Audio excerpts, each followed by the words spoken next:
el profesor Stagel a mí, yo voy a encargar de 2 capítulos del programa del curso. El programa que ustedes tienen, o que pueden haber recibido, es un programa que todavía tiene que ser ajustado. Yo espero producir un programa ajustado y en los próximos días, para mayor facilidad de prever y seguir las clases. Como les dije también, yo voy en general, sin perjuicio de que esto pueda cambiar alguna vez, previo aviso, yo voy a hacer las clases de los lunes y el profesor Stagel va a hacer la clase de los miércoles y de los viernes.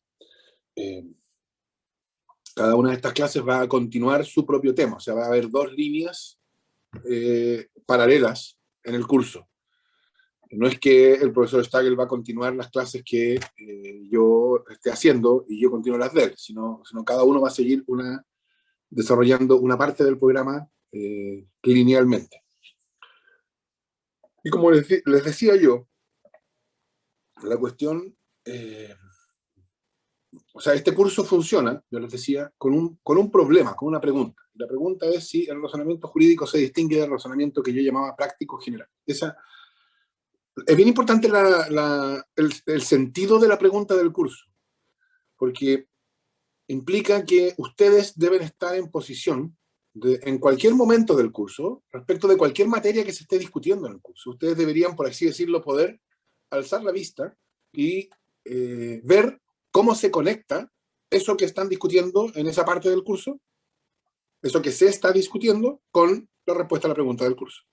Esa conexión, por cierto, no tiene por qué ser inmediata, no puede no ser una cuestión directa y evidente, pero por así decirlo, comprender lo que estamos estudiando, o parte de comprender lo que estamos estudiando, implica que ustedes puedan responder la pregunta ¿cómo se conecta esto que estoy estudiando con la pregunta del curso? Así que les da un test a ustedes.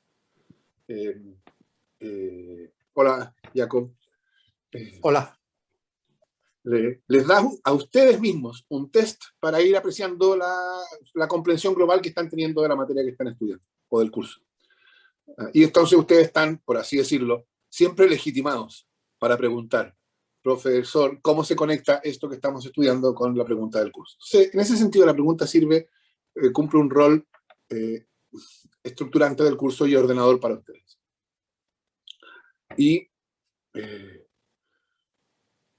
¿qué tiene de especial el razonamiento jurídico que podría, en principio, servir para responder afirmativamente la pregunta? Ese es el punto de partida, ¿no? O sea, ¿qué hay en el razonamiento jurídico que podría prestarse para eso? ¿Por qué uno habría de pensar que es posible que el razonamiento jurídico sea distinto al razonamiento práctico general? Y yo les decía en la introducción, en la primera clase, que la respuesta a eso es el carácter institucionalizado del derecho. Nosotros vimos ese carácter en el curso del primer semestre, y esta primera clase del primer capítulo, en algún sentido, cumple la función de poner lo que estudiamos en el primer semestre en términos de este curso, ¿no? Es decir, lo que vamos a hablar en la clase de hoy son cosas que para ustedes son conocidas, porque las estudiamos en el primer semestre, pero que ahora se ponen en plan de responder la pregunta de este curso.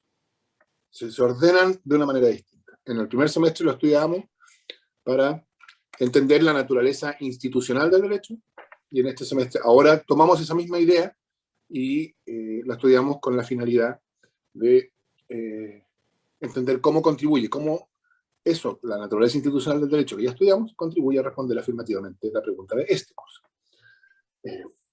La naturaleza institucional del derecho la estudiamos fundamentalmente o apareció en 2 momentos centrales, ¿no? Uno, cuando hablábamos de la distinción de Rawls entre reglas como práctica y reglas como resúmenes, ¿no? Y ahí Rawls decía, las reglas como práctica permiten, bueno, lo que nosotros llamamos instituciones, ¿no? Y recuerden ustedes, por ejemplo, la discusión sobre el castigo o el contrato suponía entender que tanto el castigo como el contrato eran conceptos que se daban en el contexto de una institución, lo que Rawls llamaba una práctica, y que la práctica se distinguía fundamentalmente por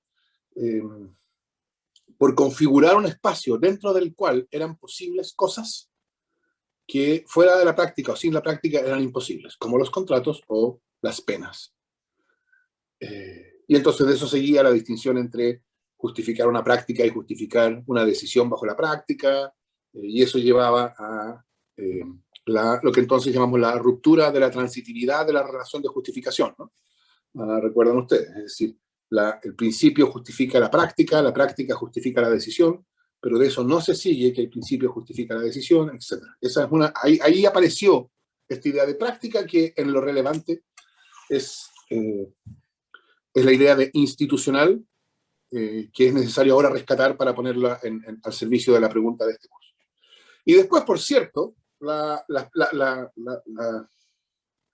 o mejor dicho, ahí junto con Rawls veíamos esta idea de McCormick sobre que lo discutimos a propósito del ejemplo de las colas, y explicábamos el sentido en que una cola era una práctica, y que quería decir eso, y eso volvió a aparecer cuando discutíamos sobre Hart, por supuesto, porque ese es el segundo momento central en que discutíamos sobre la noción de práctica o la institucionalización del derecho. Recuerden ahí lo importante es, para estos efectos, es la idea de que hay un momento, o uno puede pensar, un régimen de reglas sociales, es decir, de reglas que existen porque son socialmente aceptadas, aceptadas con un punto de vista interno, que da cuenta de la regularidad que constituye el punto de vista externo, etc. Pero que esas reglas sociales no son suficientes para explicar el derecho. El derecho necesita, por así decirlo, un segundo piso, necesita reglas secundarias. Y algo muy importante pasa cuando emergen las reglas secundarias, porque las reglas secundarias precisamente introducen la noción de sistema, y con ellas viene la principal, para los efectos que nos interesa ahora, que es la regla de reconocimiento. La regla de reconocimiento cumple la función de identificar a las reglas jurídicas.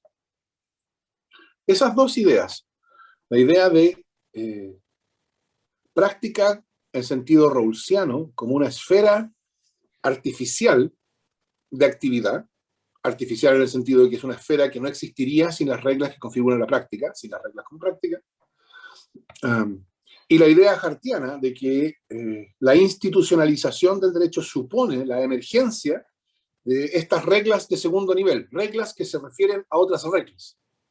Son las dos cuestiones desde las cuales tenemos que continuar la reflexión en este curso, ¿no? Esas dos cuestiones son centrales. Y para eso, es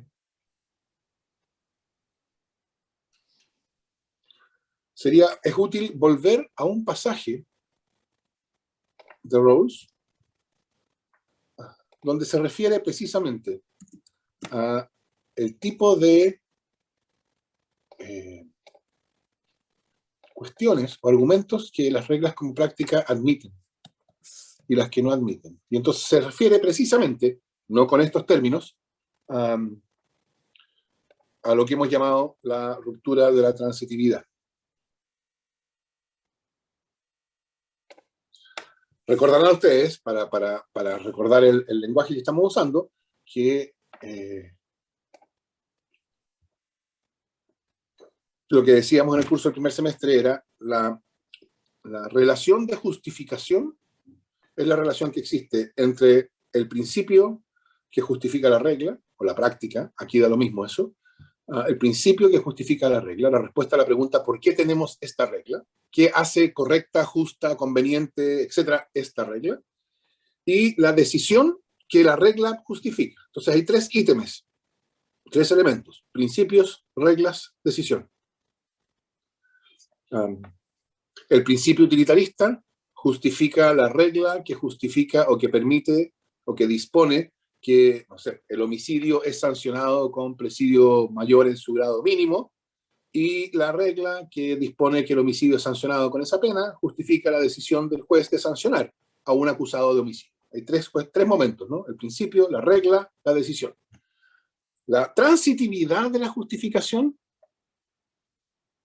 supone una relación de justificaciones transitivas cuando el principio que justifica la regla, o sea, cuando el principio justifica la regla y la regla justifica el principio, y de eso se puede concluir que el principio justifica la decisión.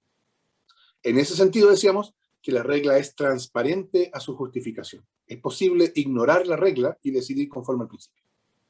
Y esa es la característica de las reglas como resúmenes.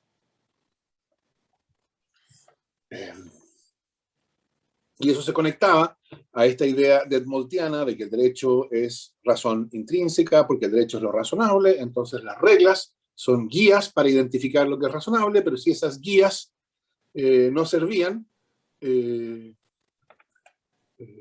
entonces las guías podían ser abandonadas y había que, claro, recurrir al esfuerzo completo de identificar qué era lo jurídicamente correcto en el caso, precisamente porque la relación de justificación es transitiva.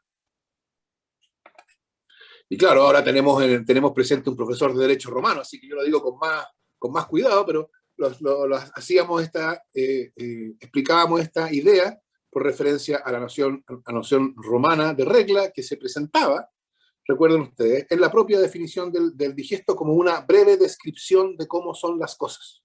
De modo tal que, recuerden, las reglas no fluyen, o el derecho no fluye de las reglas, sino las reglas fluyen del derecho. ¿Por qué las reglas fluyen del derecho? Porque las reglas son guías para decidir el derecho, para decidir qué es lo suyo de cada uno. Y esas guías pueden fallar en un caso, y si fallan, entonces no cumplen función alguna, pueden ser dejadas de lado. ¿Por qué? Porque la justificación es transitiva. Y una de las características principales de las reglas como práctica era la intransitividad de la relación de justificación. O sea, en el caso del castigo, que era el que interesaba a Rawls, o el que Rawls usaba como ejemplo, el principio utilitarista, en la discusión rawlsiana, justifica la práctica del castigo, la existencia del castigo, justifica una institucionalidad para castigar ciertas conductas, una institución que tiene distintos elementos, ¿no? Hay reglas que definen que cuenta como un delito, esas son, en términos hartianos, serían reglas primarias, ¿no? Homicidio, robo, etcétera. Esas son acciones sancionadas, y al sancionar esas acciones, esas reglas imponen obligaciones. Son reglas entonces primarias.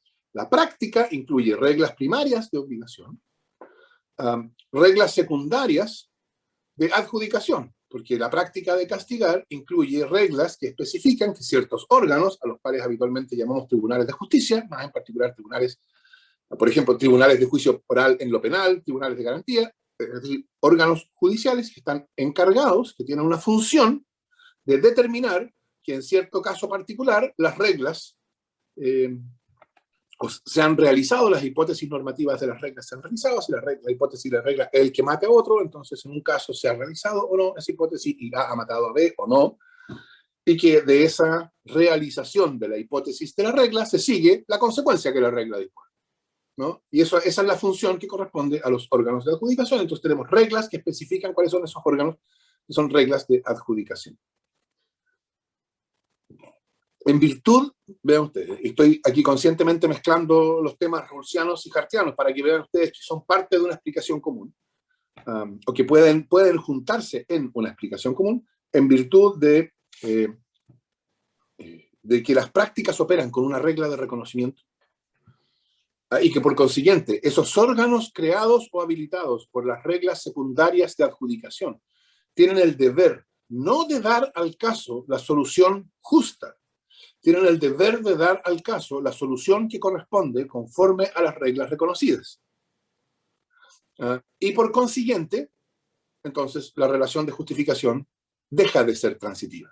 Al juez no le corresponde, dentro de la práctica, aplicar directamente al caso el principio que justifica la práctica.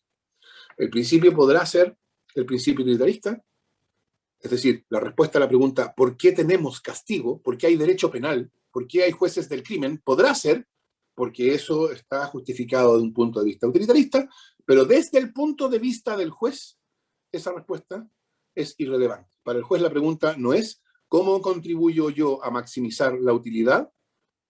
En el caso de un juez utilitarista, la pregunta para el juez es ¿qué es lo que se sigue para este caso de las reglas que existen? Por consiguiente, ven ustedes, sigue habiendo una relación de justificación. El principio sigue justificando las reglas y las reglas siguen justificando la decisión. Pero la relación de justificación ha cambiado y deja de ser transitiva. Por lo tanto, del hecho de que el principio justifique la regla y la regla justifica la decisión, ya no se sigue como antes que el principio justifica la decisión. Porque la regla ahora deja de ser transparente, ahora la regla es opaca, y entonces no es posible para el juez mirar a través de la regla, apelar al principio y decidir el caso. Entonces aquí importa la distinción entre reglas como práctica y reglas como resúmenes, y quedarnos con la idea de reglas como práctica. Importa la idea de regla de reconocimiento que fija los límites de la práctica para los efectos del caso, y importa la idea de ruptura de la transitividad de la justificación, de la relación de justificación. Esos son, por así decirlo, los ladrillos fundamentales. No sé si hay alguna pregunta en este punto.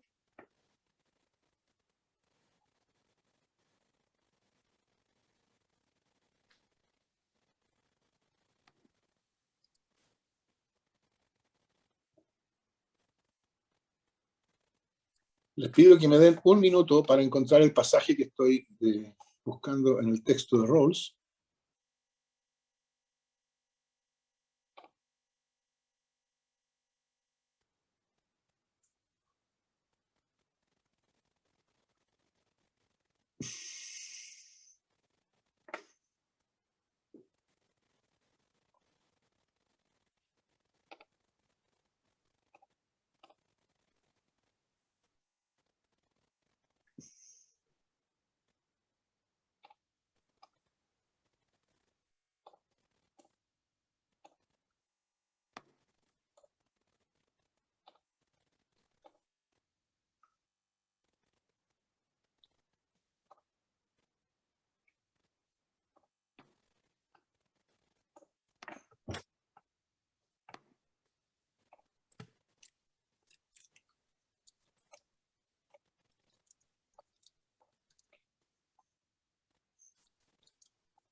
Bueno, no lo encuentro, lo siento.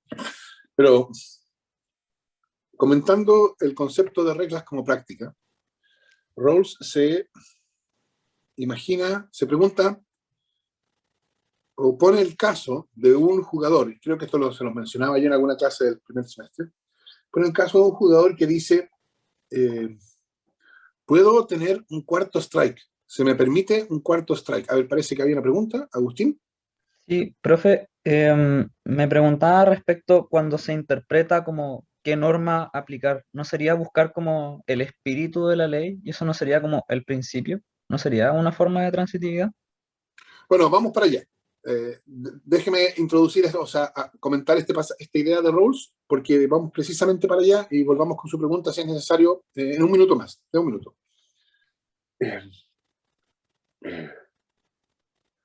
Rawls se pregunta, ¿qué pasa si un jugador de béisbol dice, se me permite un cuarto strike? que para quienes no estén familiarizados con el béisbol, el béisbol supone que son 3 strikes, ¿no? Y en ese momento hay consecuencias dentro del juego. Entonces, preguntar, ¿puedo tener un cuarto strike? Es más o menos como preguntar por un jugador que no es el arquero, ¿puedo usar la mano para marcar un gol?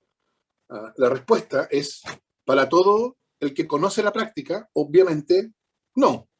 Es tan obviamente no que uno entendería que el que pregunta está preguntando por cuál es la regla, ¿no? Y la respuesta en simple es no, porque la regla es que solo puedes tener 3 strikes. No, porque la regla es que no se puede tocar la pelota con la mano. No se puede mover la pelota con la mano. Pero dice Rawls, imaginémonos que el jugador dijera, no, si yo sé que no se puede, que son 3 los strikes. Lo que pasa es que yo creo que este caso es un caso peculiar. Es un caso especial, no es un caso normal. Es un caso que tiene alguna característica especial. Por ejemplo, porque yo vengo llegando del hospital donde yo estaba visitando a un niño enfermo que tiene una enfermedad terminal y que entonces está sufriendo terriblemente y que su gran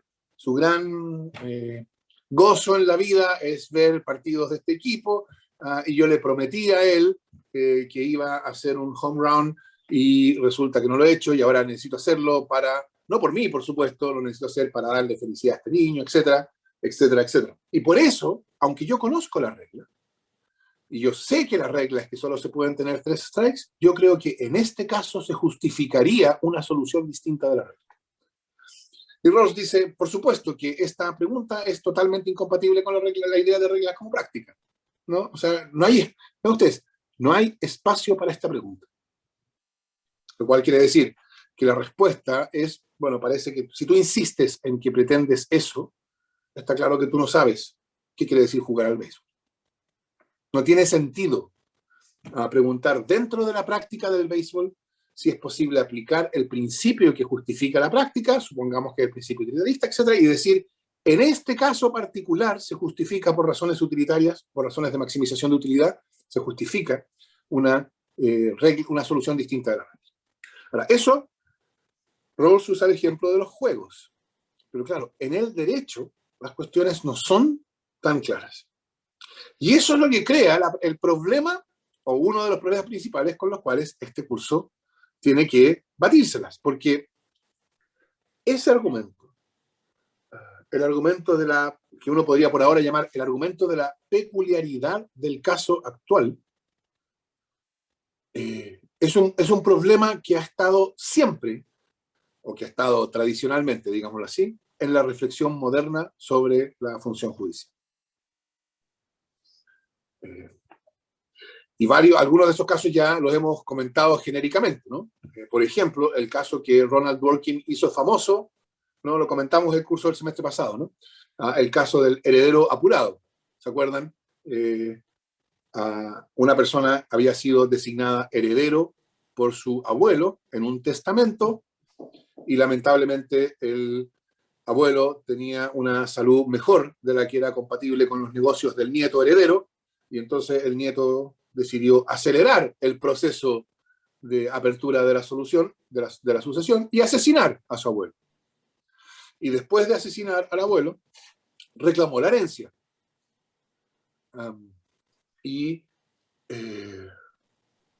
lo que dijo al reclamar la herencia es más o menos lo mismo que le habríamos respondido al jugador de béisbol que hacía esta pregunta prohibida.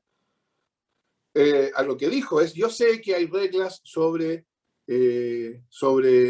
testamentos, pero resulta que no hay ninguna regla que prohíba a los asesinos heredar a las víctimas del asesinato si resulta que hay un testamento que los habilita. Es decir, hay reglas que fijan, bueno, cuáles son las condiciones de los testamentos, pero en esas reglas lo que aparece es que tienen que haber tantos testigos, en que el testador tiene que estar sano, de mente, en que el testamento tiene que ser dado ante notario. En ninguna parte entre las condiciones de esa regla aparece que es necesario que el heredero no haya asesinado al testador. Y claro, uno podrá decir, fíjense ustedes, uno podrá decir que sería bueno que hubiera una regla así, pero eso no tiene nada que ver con lo que estamos tratando ahora, porque ahora de lo que se trata, si bajo las reglas de la práctica, yo, dicho por el heredero, yo tengo derecho a heredar. Ese es el problema. El problema no es sobre las reglas que justifican la práctica, el problema es sobre la decisión bajo esas reglas. Noten ustedes. Y esas reglas no implican, no excluyen al asesino de la herencia.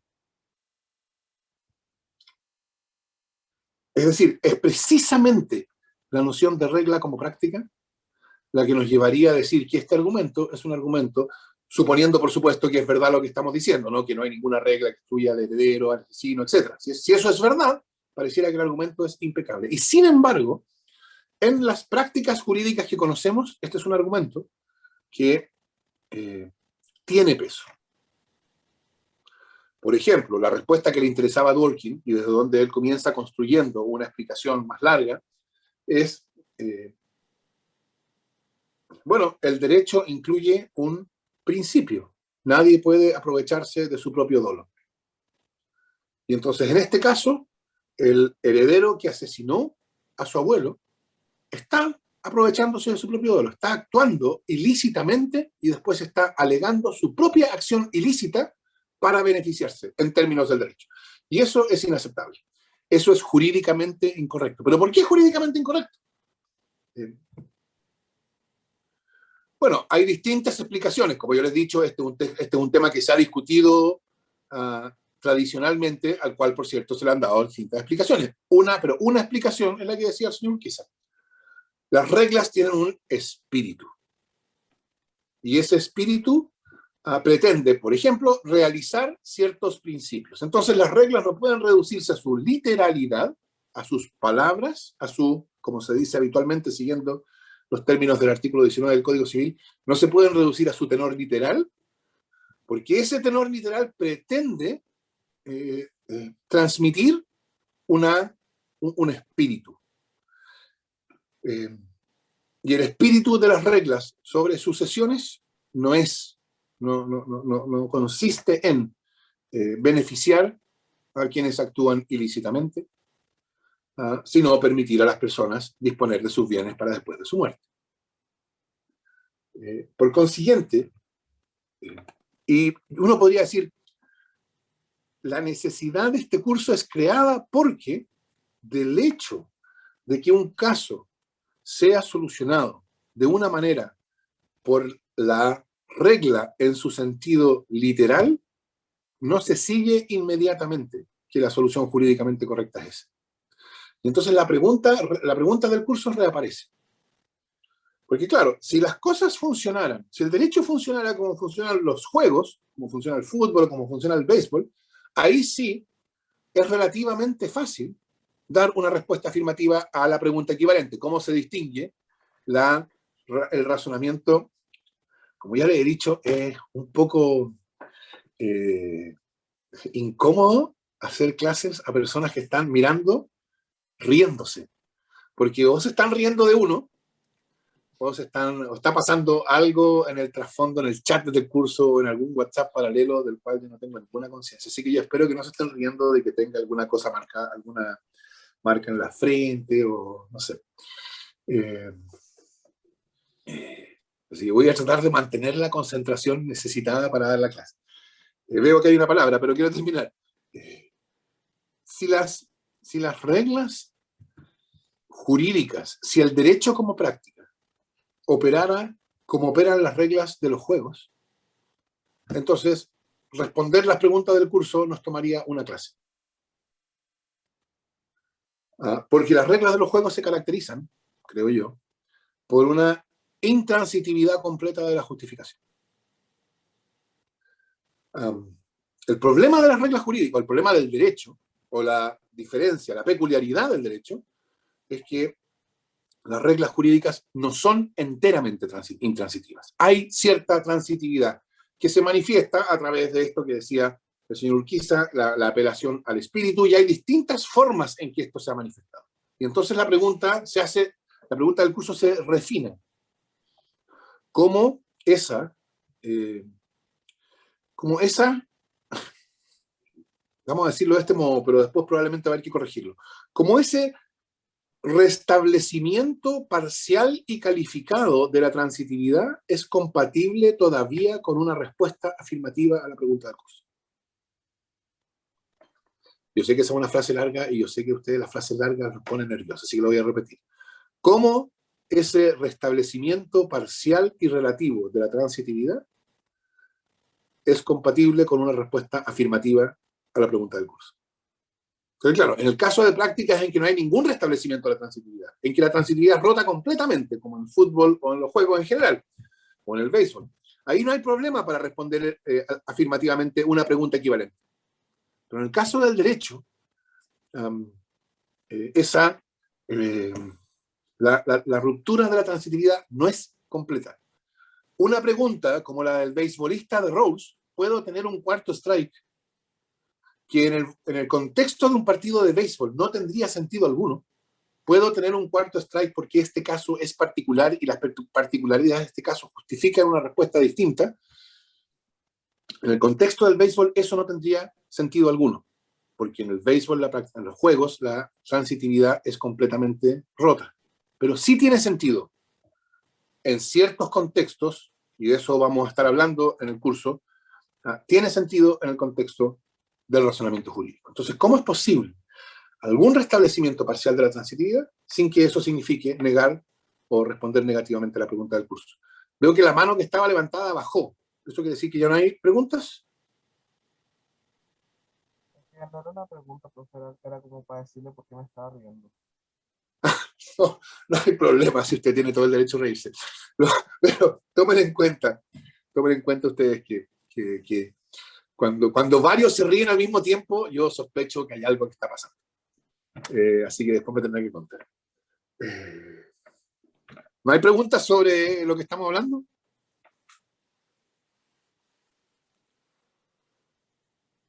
Ahí tenemos algunas preguntas. A ver. Vicente, Poblete.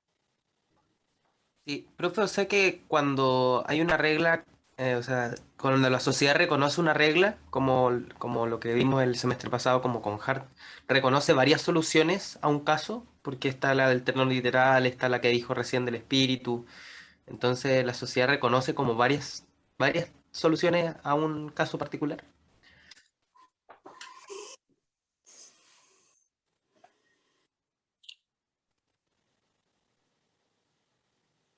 Bueno, a ver. Pero usted, la pregunta en el fondo es, o la entiendo yo como, o el significado de la pregunta es, del hecho de que hay una regla reconocida conforme a la regla de reconocimiento, ¿se sigue un modo de aplicación único?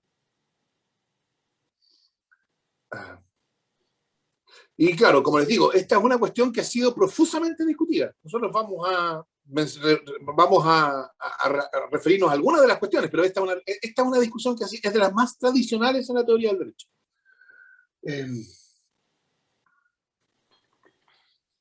Pero me interesa que ustedes vean el problema desde el punto de vista de este curso, porque si decimos que hay varias, del hecho de que una regla sea reconocida, no se sigue que haya una manera de aplicarla y una solución que se siga de ella, sino que hay varias, entonces la pregunta obvia es, bueno, ¿cómo se elige entre esas distintas posibilidades?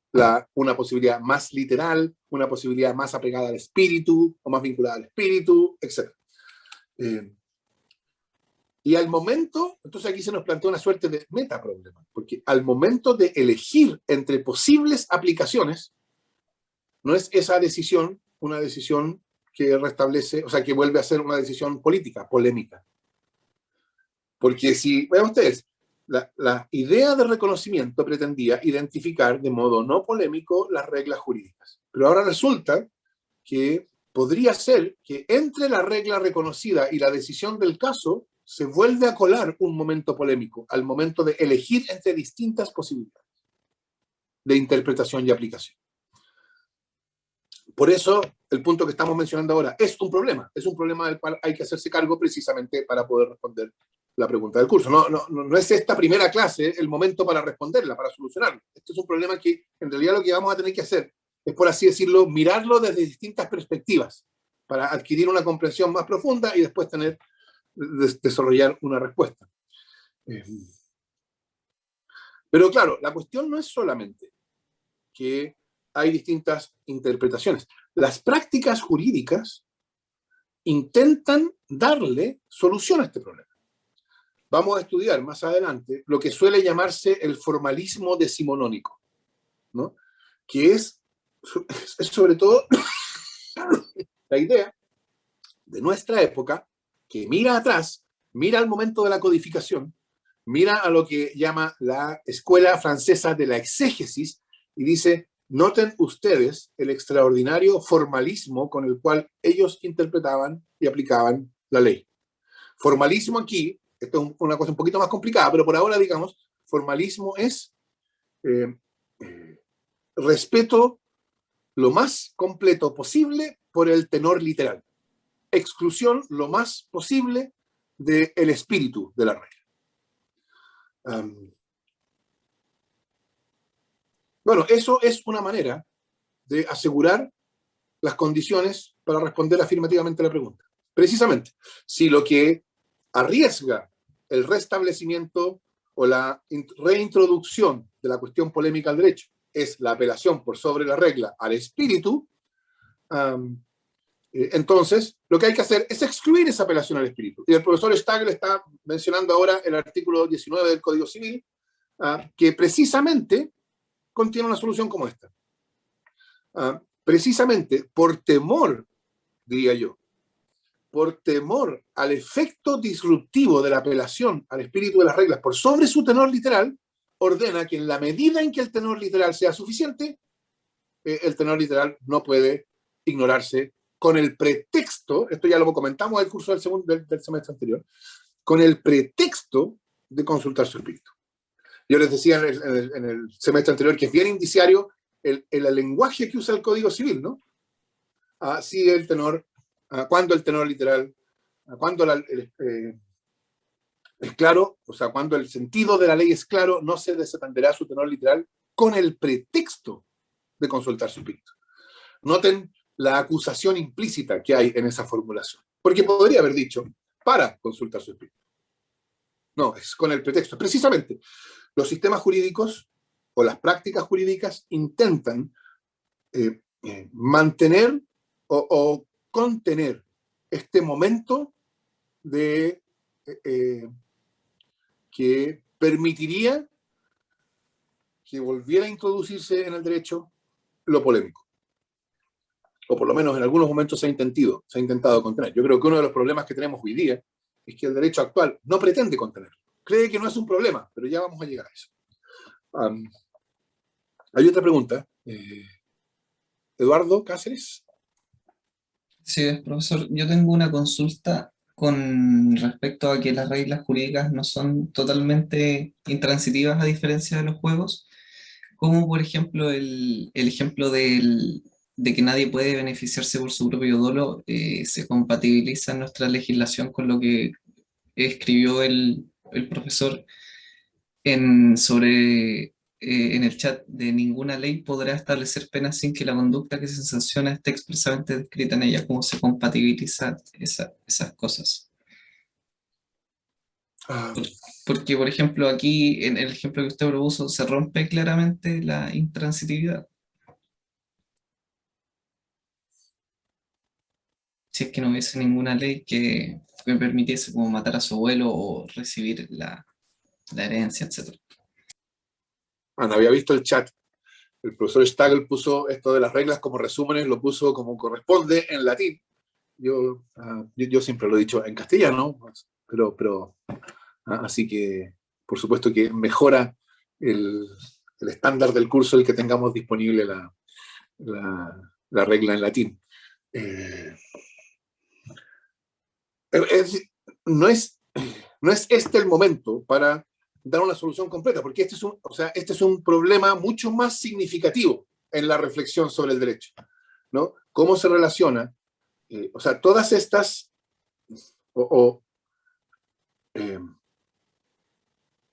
el derecho supone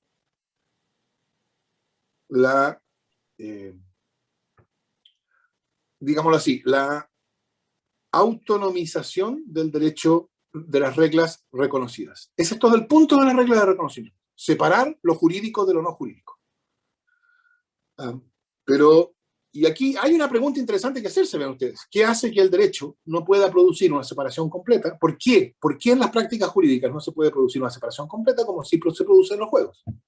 En los juegos esa separación completa se produce espontáneamente, naturalmente. Eso es parte de las prácticas de los juegos. En el derecho no. Entonces hay una pregunta de ¿por qué no se puede? ¿Por qué no se puede? Incluso cuando se intentó, como está en el artículo 19 del Código Civil. Es decir, ahí se hizo un esfuerzo de producir esa separación. Y aún así, la cuestión no, el derecho no opera como los juegos. Por cierto, entonces la pregunta es, ¿hasta dónde llega eso? ¿Cuál es la posibilidad de reinterpretar el tenor literal a la luz del espíritu y eso? Ninguna de estas preguntas va a ser respondida hoy día, porque suponen una reflexión mayor. Pero por ahora lo que podemos decir es ahí aparece nuestro problema. Nuestro problema aparece en el hecho de cómo evitar que ese restablecimiento parcial y relativo de la transitividad no signifique que la transitividad se restablece completamente, por decirlo más simple. Ese es el problema. Esa es la manera en que eso no aparece. Y por eso, en lo que viene del curso, vamos a estar hablando de formalismo. Formalismo es una de esas palabras que significa muchas cosas y que entonces tienden a producir una discusión que a veces es una discusión de sordos, porque, como decía algún autor, es como si estuviéramos discutiendo si los bancos son fríos y uno estuviera pensando en las instituciones financieras y otro estuviera pensando en los bancos de la plaza. Entonces podemos estar incluso de acuerdo en que son fríos, pero en realidad no estamos de acuerdo porque estamos usando las palabras en un sentido distinto. Con palabras como formalismo, y por cierto, positivismo, derecho natural, etcétera, conceptos como ese, ocurre más o menos lo mismo. Son conceptos que tienen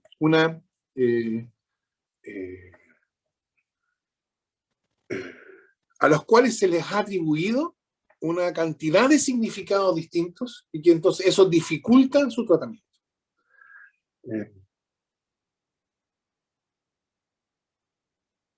Entonces nosotros vamos a tratar de clarificar las cosas y lo vamos a hacer con un artículo de Atiyah que se llama Forma y Substancia en el Derecho de Contratos. Atiyah, ustedes van a ver ahí, distingue lo que él llama el razonamiento formal como un tipo de razonamiento del formalismo como una patología del razonamiento jurídico, ¿no? Y esa distinción con ese nombre o con otro nombre, nosotros vamos a usar eso.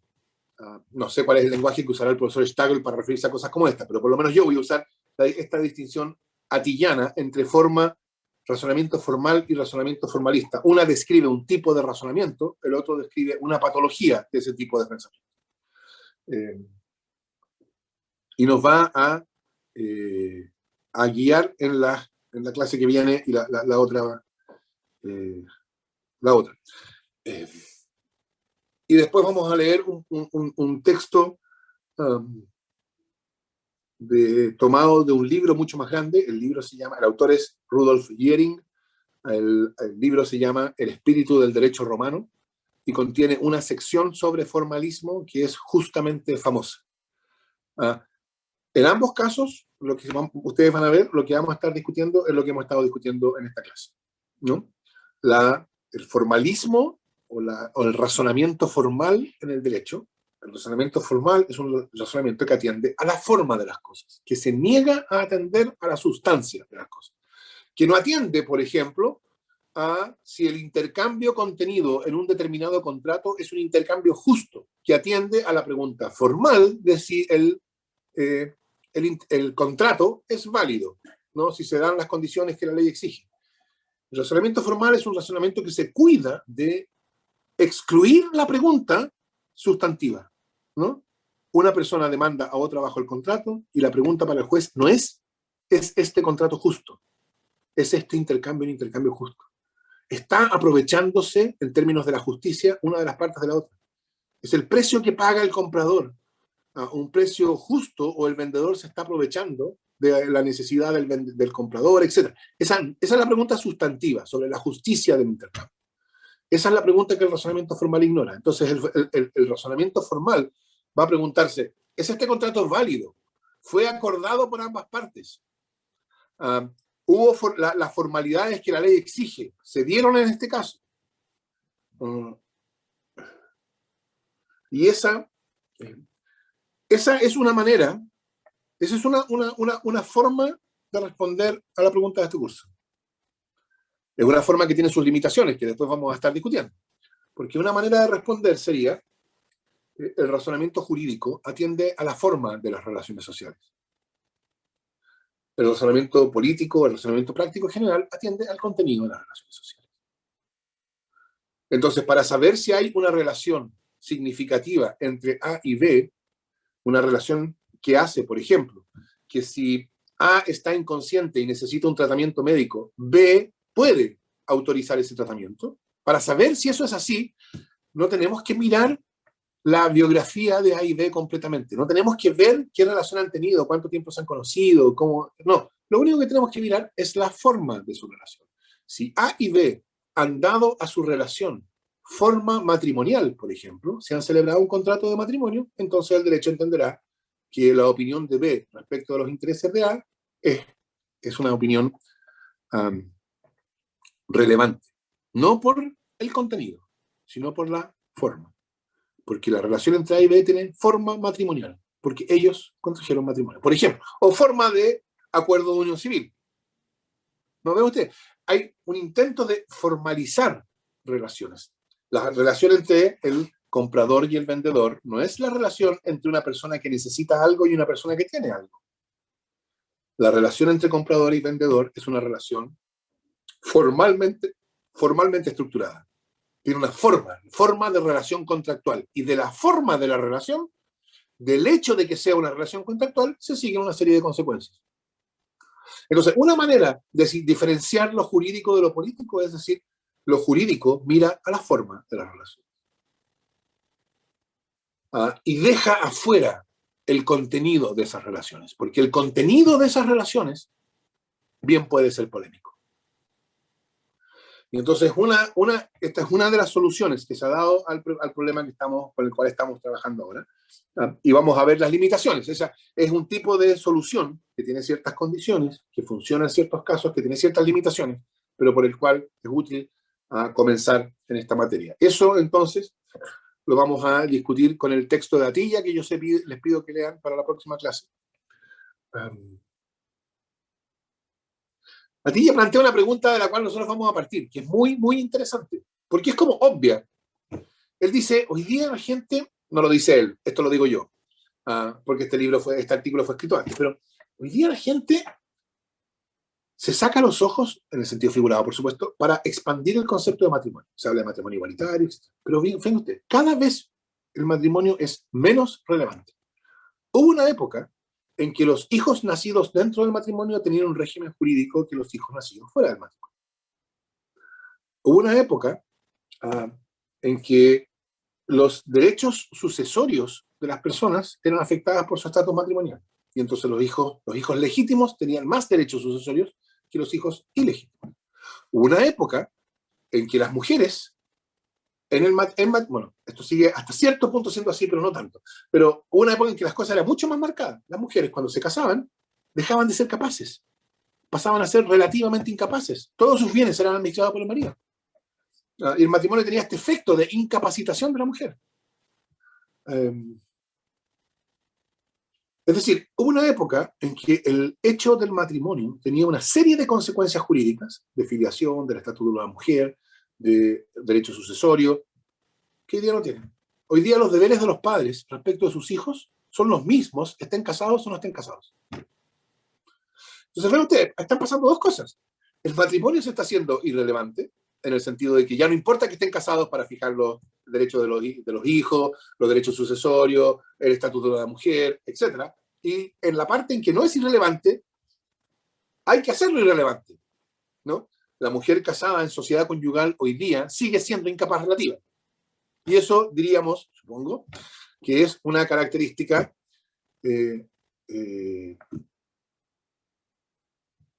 una característica que debe ser cambiada del matrimonio, de la sociedad conyugal. Entonces, el derecho es cada vez más irrelevante, el matrimonio es cada vez más irrelevante en sus consecuencias jurídicas y al mismo tiempo es cada vez más controvertido en términos de quiénes pueden acceder a él. Entonces uno dice, entonces aquí ya se pregunta, hace una pregunta obvia, ¿por qué no eliminamos el matrimonio? ¿Cuál es el sentido de tener matrimonio todavía? Así nos dejamos de pelear, porque pareciera que estuviéramos peleando con la palabra. Si ya no tiene consecuencias jurídicas, ¿por qué mantenerlo? Porque mantenerlo no es gratis, mantenerlo mantiene todas estas discusiones. La respuesta que da Tilla es una razón puramente formal. Y entonces es extraordinariamente útil para entrar en la discusión que viene en este curso. Por lo tanto, yo les pido, léanse el texto de Atilla, por supuesto, si alcanzan, sería bueno que se leyeran también el texto de Jennings, el texto de Jennings será discutido después, pero tener los dos en la cabeza es útil. Pero si no alcanzan, por lo menos el texto de Atilla para la próxima clase. Todo esto va a estar subido, yo sé que no lo está todavía, pero va a estar subido a uCursos, con toda la prontitud que sea compatible con el desempeño de la Convención Constitucional, si me lo permite. ¿Preguntas?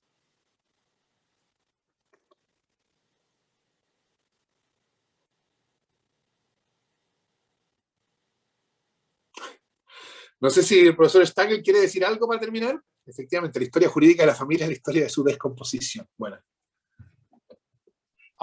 Es una famosa frase de un historiador de la historia de la familia. Pero hay una pregunta de Valentina. Sí, Elisa, sí. Ol... ¿Valentina? Sí, hola. Era sobre el texto. ¿Es para el lunes este texto Sí. que va a subir, cierto? Ya, Para el lunes, sí. ya, gracias.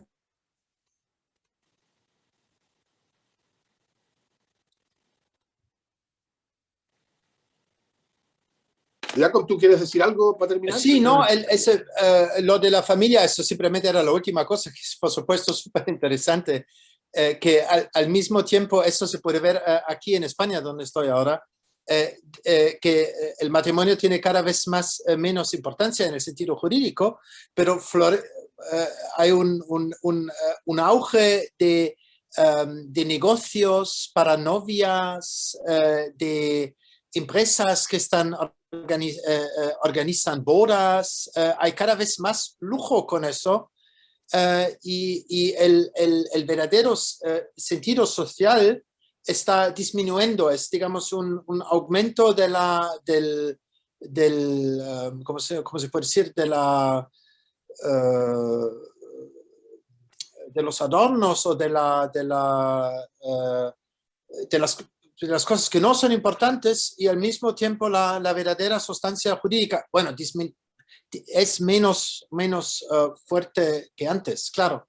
Ustedes deben imaginar que en una cierta época muy antigua, prehistórica del derecho romano, el padre tenía el derecho de matar a sus hijas, sobre todo a las hijas, como tenía que pagar una dote para ella y nadie quiere pagar una dote para las hijas, entonces tenía el derecho de matarlas.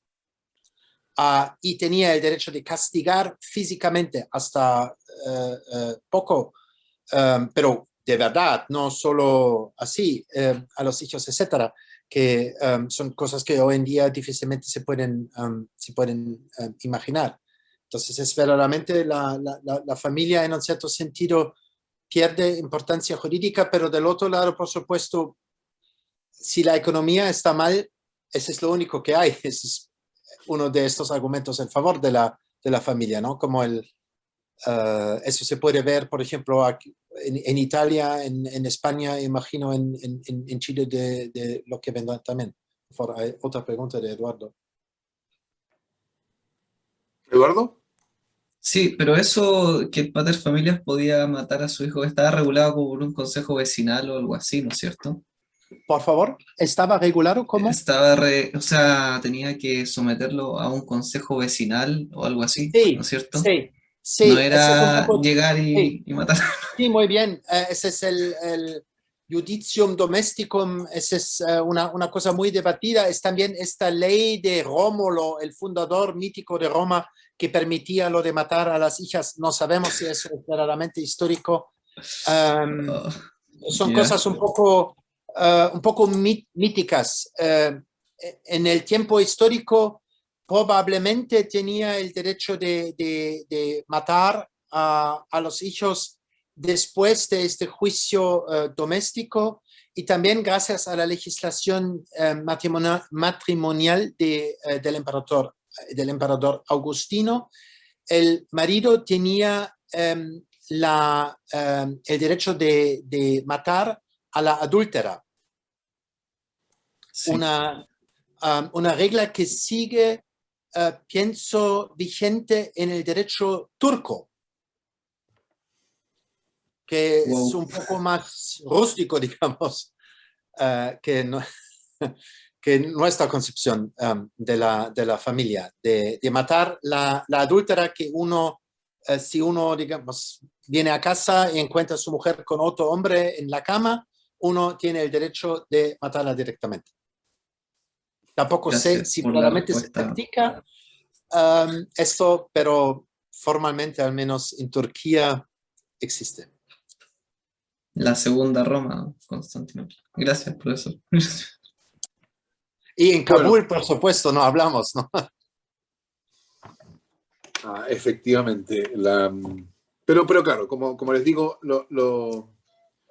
eso ilustra el punto de que nosotros estamos en un momento en que se dan dos cosas. El matrimonio es cada vez menos relevante jurídicamente, en el sentido que tiene menos consecuencias jurídicas, pero es más controvertido políticamente. Entonces, es como les decía, a ti ya dice, bueno, esto no tiene mucho sentido, si es cada vez menos relevante jurídicamente y cada vez más controvertido políticamente, ¿por qué no simplemente lo eliminamos y ahorramos las dos cosas? ¿No? Entonces, es una pregunta interesante la que formula Tilla. Y lo interesante de su respuesta es que es puramente formal. La respuesta que él da es puramente formal. Así que es útil, como les decía, para lo que viene. Estamos ya en la hora. Me pregunta